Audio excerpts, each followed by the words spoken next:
Hello, everyone. This is Dylan Fisher, Specialist 3 here in Youth Development Support Services. Really excited for this coming 24-25 school year and all the amazing work that you guys are going to be doing with our students.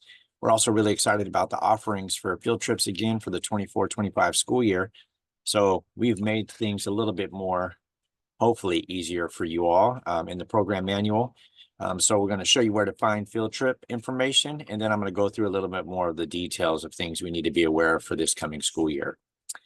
As you scroll through the program manual into the table of contents, you will find field trip information and protocols. If you just click on the link, it'll take you directly to the field trip information and protocol document. So again, as a program manager, these are the expectations. If you're thinking about doing a field trip, this is how you should plan and prepare. All field trip requests must be submitted at least 6 weeks prior to your field trip. There's a lot of reasons for this, but it's a crucial timeline that we must meet to ensure that we can have adequate time to find the transportation for the field trip and also to get necessary approvals. This is going to be especially important if you're doing anything outside of a 50-mile radius, as that requires additional layers of approval, even up to our board approval. So make sure that you're getting those in as soon as possible. Our preference this year would be that you have all of your field trips submitted for the year prior to the start of the new calendar year. So as we go into like December and just before that winter break, if you have not submitted your field trips for that coming school year, please do so at that point. The reason why this is crucial is because if it's going to require charter transportation, we're unable to get any like Fridays or Thursdays for sure, because those are usually booked up by October or November. And then if you're wanting another day, it's just going to be far more limited if we go beyond into January and February trying to secure those dates. So just to make sure that you have the highest probability of getting secured transportation, we want to make sure that all field trips are submitted 6 weeks in advance, but we would prefer for this school year to have those done prior to winter break. Making sure that you're using the most appropriate field trip information. We will have, again, the program manager resource folder once again this year. That's going to have all the field trip documents updated as our district does updates to these documents. So please make sure that you go into the program manager resource folder to find those documents and complete the appropriate documentation. First and foremost, though, we're going to need the field trip request form completed. That's your starting point to ensure that you have all of the necessary details shared with us so that we can begin to work on securing transportation and thinking about the other challenges that may arise as a result of the request. So for instance, if you were going to a large body of water, let's say a lake, and you were going to be doing a lot of water activities with students, that would require risk management approval. And so having the field trip request form is going to allow us to understand what's going to be happening on the trip and then being able to make sure that we can get those approvals for you. There will be a form this year, a field trip request form that everyone will complete, and it's a Google form. So this field trip request form will be attached to that Google form as you're completing it. And then you'll share just that basic information. That's going to all go into a database for us where we can actually start to knock off the approvals and ensure that we can get you an adequate approval for your field trip in a more timely manner. So we're really excited about the change there. That's going to be a little bit of a learning curve for you, but we will make sure to support you as you're testing that out for us early in the school year here. The transportation request form is also required with every field trip submission packet. The field trip request form is a document from our transportation services. The reason why we're having you do this, even if you know you're going to take a charter, is because there is a slight possibility that our transportation services may be able to take on that field trip. So for instance, if the field trip falls between the time of 9:30 and 1 p.m., there is a possibility that the transportation services can support us with that field trip and we would not have to use the charter. The reason why we prefer that method is because the charters are very expensive, and using our internal transportation services is going to be far more affordable and will minimize the impact to our overall budget availability and give us the opportunity to continue to support more field trips. So again, if it's between 9:30 and 1, transportation services may be able to support. If it's between 4:30 and 8 p.m., they may be able to help out with those too. It's just a little bit more limited. There are no assigned field trip bus drivers through our transportation services. Every one of the bus drivers is allocated to a site. So it has to be during the time, and they're available after they've done the morning drop-offs and after before they're doing the pickups and drop-offs in the afternoon. Hopefully, if you have any questions regarding the transportation services piece of it, you'll reach out to us and let us know. But we would prefer, again, to use our own internal. It's just not often that we're able to do that. Charter services, again, are a little bit more expensive and a lot more limited depending on the time of year. But everyone will be required to submit a transportation request form. Any incomplete or incorrect paperwork may result in delays. So if you don't have the document completely filled out, including the chaperones, your credentialed teacher that's going to be on the field trip, because it's required to have one for each field trip, then we would be sending that back to you. That can cause delays because as we are processing the numerous amount of field trips that are coming in, we're going to make sure that we can get the other ones secured, and then we will follow up on those that didn't have all of the information that we needed. We're going to try to turn that around to you as quickly as possible. But please, please, please make sure that as you're submitting the documentation, that you ensure that everything is complete and accurate so that we can prevent any delays that could result in us not being able to approve the field trip. With all field trips, you want to make sure that you have had a discussion with your principal, because they do have to sign on the field trip request form. It is required that they are approving the field trip because students are leaving the campus. So you have to obtain permission from them.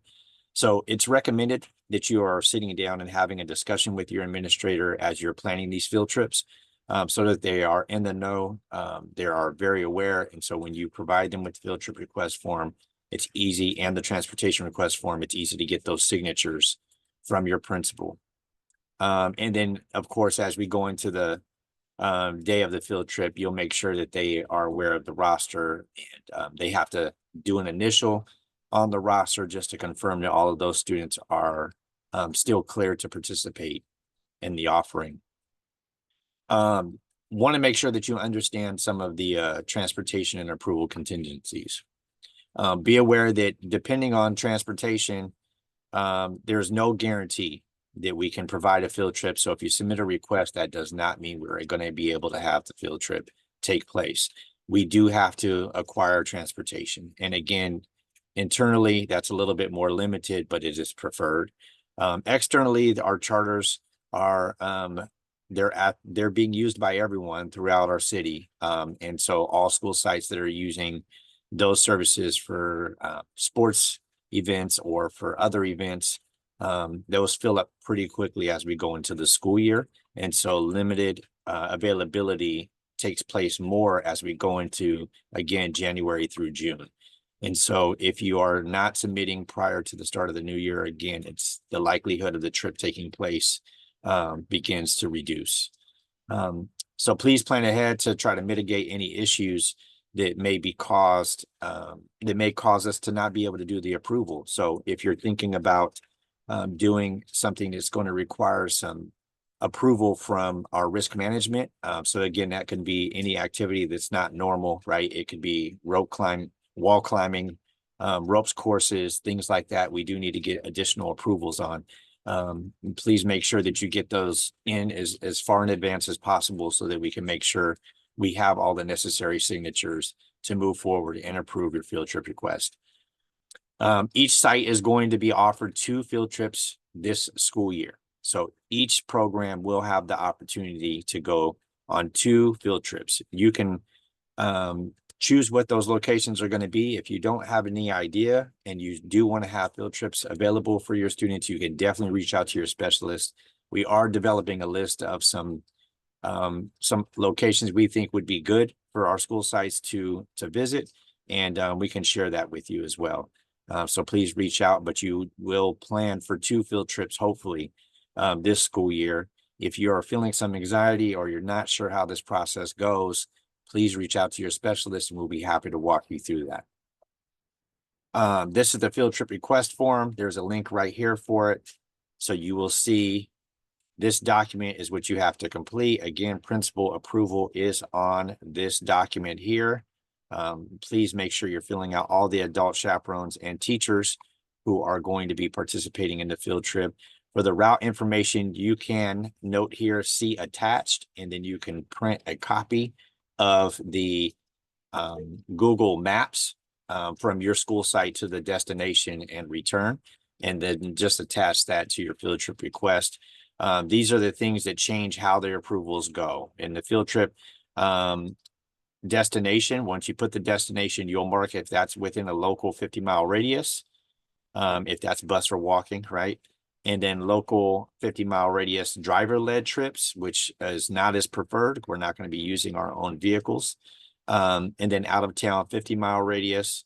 And then these are other approvals necessary as well. If it's overnight, if it's out of the state, out of the country, if it involves swimming or wading, or if it's an unusual activity, for example, like a ropes course.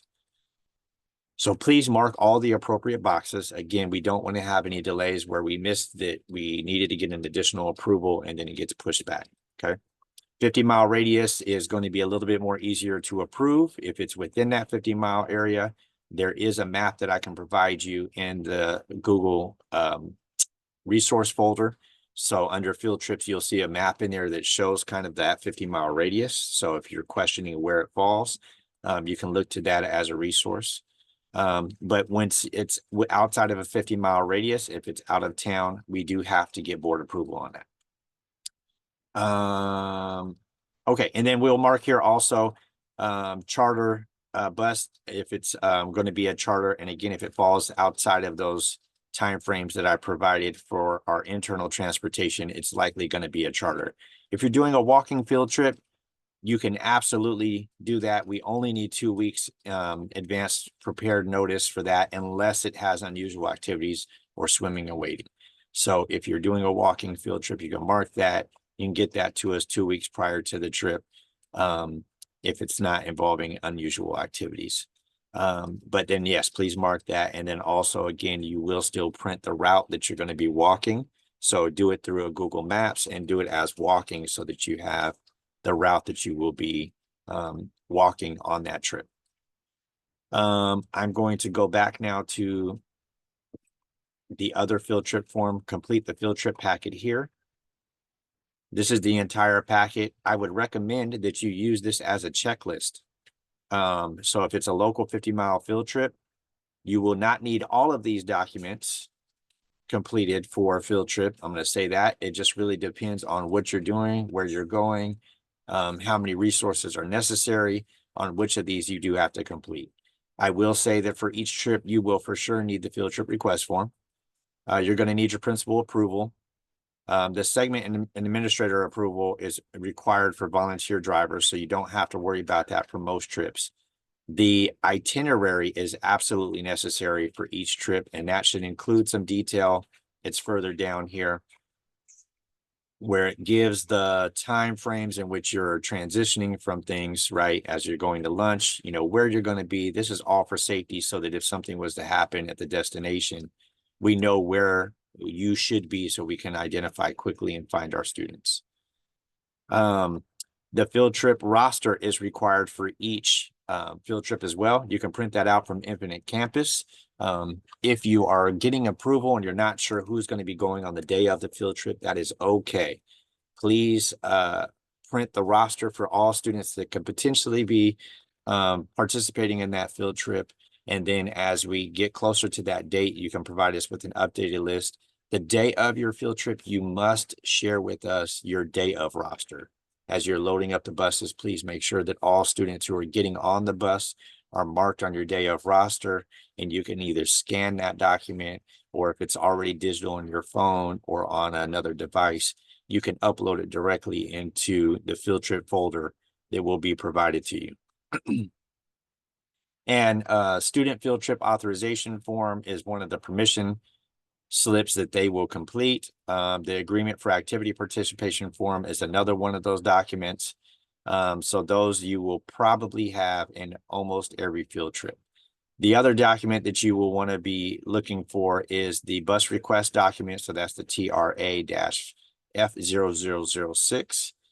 Please submit that with everyone, and then the authorization for administration of medical form. So that one I'm going to take you down to just so that you can see what it is and you'll know why we need it. Not every student is going to have a medical need on the field trip, but if they do not, we want to make sure that you are updating that information. In the Google Drive in the field trip folder, you will see this document.